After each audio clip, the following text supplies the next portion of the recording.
Alright, in middle school, man, I was the man. I had a new girlfriend every week. Yo, remember the good times. The whole No Effort team. Look, I remember back in the day when I used to go and kick it with my hood folks. So the first couple lines where I'm talking about being with my hood folks, being with my cousin. We were playing Super Nintendo. I used to whoop him and Street Fighter. We used to go back and forth in Super Mario Bros. Things that made me feel euphoric. And then I went on talking about how I would feel whenever my mama had just got paid and she would go take me to go get milkshakes at this place downtown in Memphis called Maggie Moo's. Or how my dad, even though he pushed back my hairline a couple inches more than it should have been, he used to give me haircuts because he didn't feel like taking me to the barbershop, so he used to give me haircuts.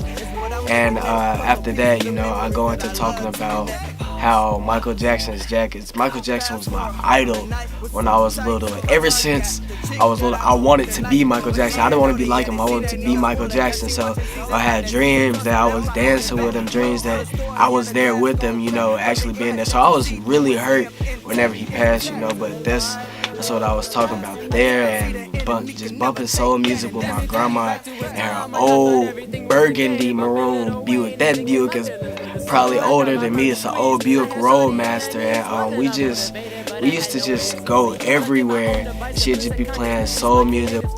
Boy, I would feel good whenever I had a new girlfriend. Alright, in middle school, man, I was the man. I had a new girlfriend every week, and it was like, I felt like the man. Don't do that, kids. Don't do that. It's not a good thing. So I have two little brothers named Dylan and Julian. We just go back and forth wrestling, having fun with each other and everything.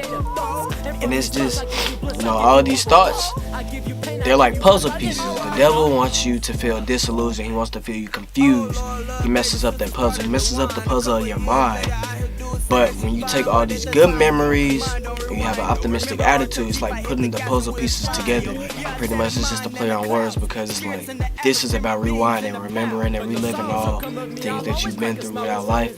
So fast forward, homecoming night was so tight. Finally got the chick that I'm on like. This is Teresa, this my girlfriend.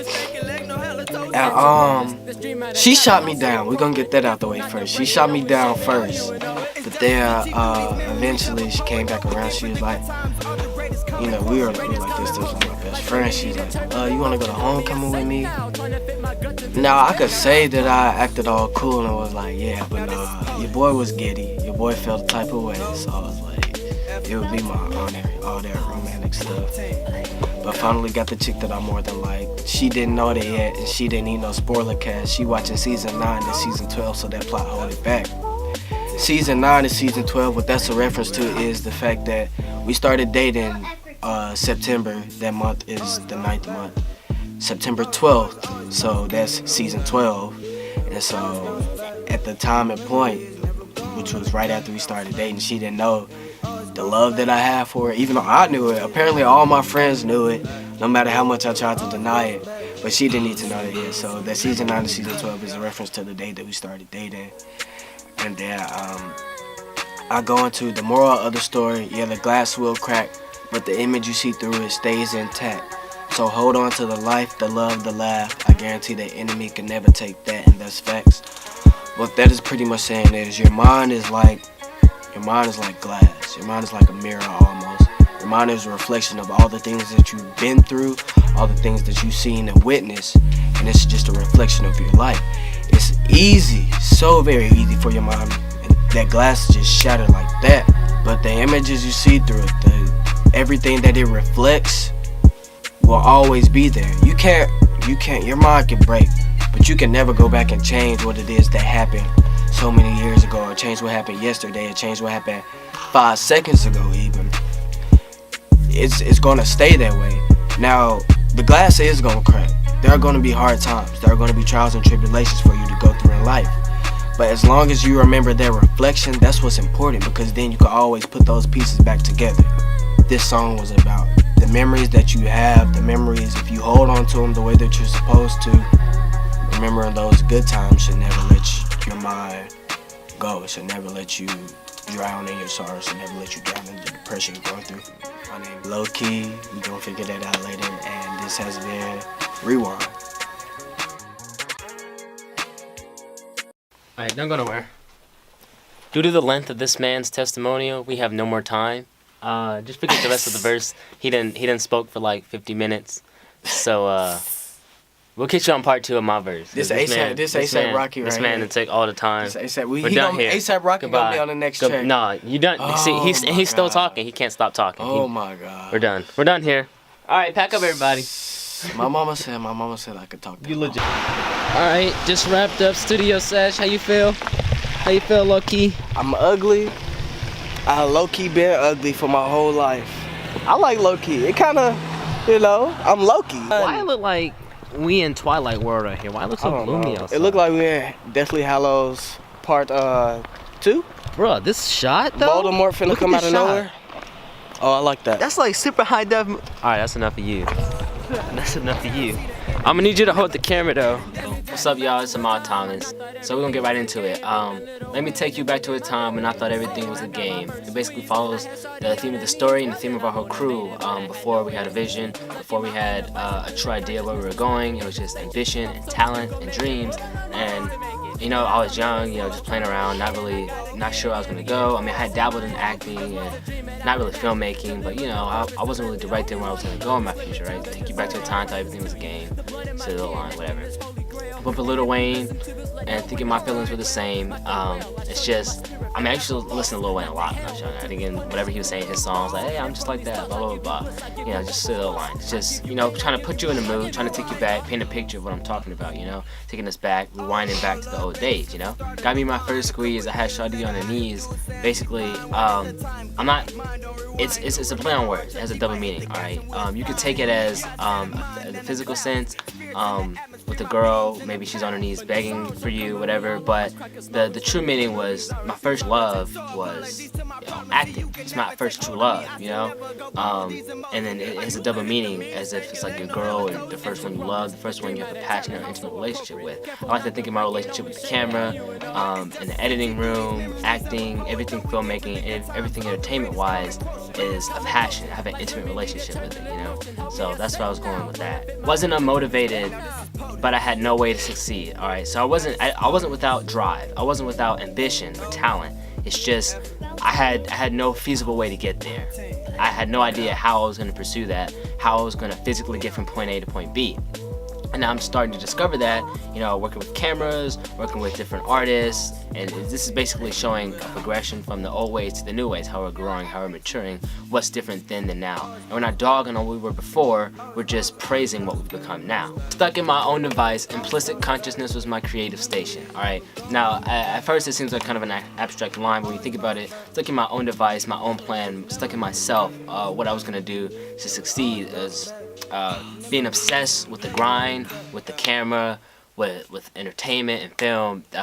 That's how I went from being somebody without a plan to somebody that was actually living out their career, living out their life stream. So implicit consciousness is like, whenever, as a storyteller, you're a creative world, all right? And to me, it's almost euphoric, creating characters and creating a world and creating scenarios and situations. So it's like implicit consciousness is like going to a different state of mind while I'm in that creative zone. That's my creative station. It's like when I sit down, when I take the pen to the pad, I'm writing, I'm creating characters, I'm creating worlds, I'm in an implicit consciousness. This implicit consciousness is like an in-between between the physical reality we live in and whatever world I create in my storytelling. I may seem a little abstract, a little of an exaggeration, but that's what that means. Pops told me you gonna make it, put on a new face to make it. Alright, so Pops, my dad, always been supportive. My whole family's been supportive, but I just chose to shout out my Pops on this one. Always told me that you gonna make it. It means exactly what it is. Always been supportive. Always told me I could achieve my dreams. Put on a new face to fake it. Put on your game face. Go from being a child to a man. Put on your film face. Put on your game face. Put on your entertainment face. Your music face. Whatever it is that you need to do to make it. You need to step away from whatever you are at school or in your social life, which I don't have one. But and go into, because this is my social life. But as I look, I see my time wearing thin. I have to get it in before I see my end. I'm constantly pushing forward, and as I get older, I mean, I'm only 17, but I have this vision of me being a young entrepreneur, a young filmmaker. I know you can't rush it, but I don't want this to happen when I turn 50, you know? And I want my youth, I want my vigor, and I want my passion to still be, I believe it's going to be at its strongest the younger I am. And I want to push forward while I still have my youth, you know? And I want this to happen now, the way I can enjoy it in the long run. Because what's a dream without an action? Not inaction. It kind of sounds like that, but what's a dream without an action? To live with no purpose. I'm answering my own question kind of like that. If you have a dream and you're not acting upon it, then you're living without purpose. You know, what's the point of just wanting something and just believing something if you're not going to actually go out there and get it? To let the only one who loves you slip into the deserted, alright? The only one who loves you, this is referring to me. To live with no purpose would be to let this gift of mine, this dream of mine, slip away into the deserted, into the desert lands, and to fade away and to not pursue it, and to not love it, and to not treat it like it's your life's purpose. That's what I'm saying there. I write this to you, the blood in my pen etched in this holy grail. It's like a letter to my passion, all right, a letter to my past self, without the passion, all right. It kind of works both ways. The blood in my pen etched in this holy grail. Blood in my pen, it's actually a line I got from my brother in a song he did before. It's just like you're writing your soul, you're writing your guts out into, and that relates to another line I have later. Fit my guts through this pen, but it's like you're writing your soul, you're putting your everything, your blood, sweat, and tears into what you're writing, because it's your passions, it's how you feel. You're putting that onto the paper, and etch is just a strong word for write. Etch into this pad, whatever I'm writing on, if I'm writing lyrics or I'm writing a story or whatever. Blood in my pen etched in this holy grail. And if you're listening to this, if my past self, if you're listening to this, or if a desireless form of me is listening to this, let no one else tell you better.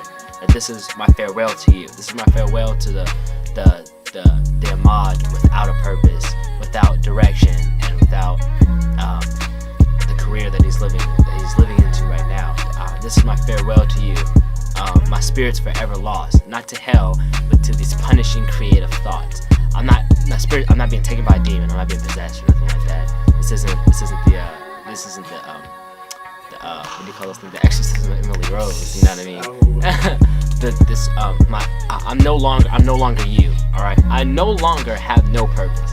I'm now filled with this desire and this obsession to create. My spirit is lost to these punishing creative thoughts, because it can be brutal, tackling issues and things that people don't normally talk about, or just how vigorous and how demanding the writing process is, and the editing process, and the filming. The thoughts that I'm referring to are, I say, and from these thoughts I give you bliss, I give you what was lost. Now this is just me. This is just examples of what come out of my storytelling, come out of my ideas that I create. I give you bliss. I invoke these different feelings inside of you: bliss, loss, what you've been longing for. I give you pain. I give you lust. I give you what was not. N.E.T. I give you everything. These are different emotions, feelings, memories that I'm invoking out of you with these creative thoughts. And just entertain you, supposed to get you thinking, uplift your spirits or whatever. It's been DeAngelo Walker and Ahmad Thomas behind the lyrics. I hope you enjoy our music video, Rewind.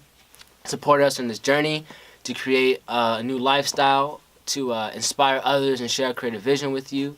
No Effort Team. Come on, a lot more content soon. Be expecting to see us a lot more. Be expecting No Effort. Exactly. Be expecting to hear DeAngelo, Ahmad, Eugene. Be expecting to hear those as household names. The whole team. No Effort is coming. That team. These are only two of the executives, man. There's still more to come. That's a lot. No Effort Team out. Peace. Please tell me you got all that.